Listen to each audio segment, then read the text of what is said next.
You're not testing there, you test over here. Between CPC and the switch line, okay? So you need to hold hand. Yeah, You is need this 500 volt? No.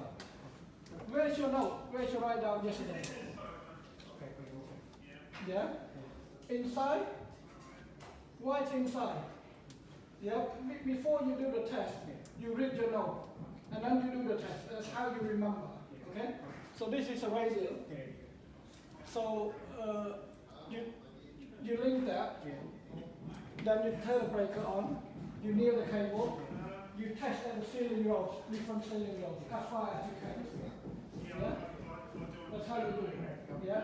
And when you test, because you need to switch it here, you need to hold this hand between the switch line and the CPC. Okay? So if I do that, it's not really.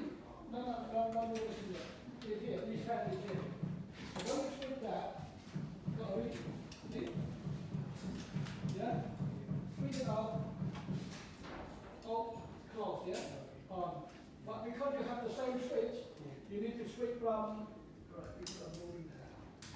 You need to move the switch. Yeah, close. And that's on. It means you got polarity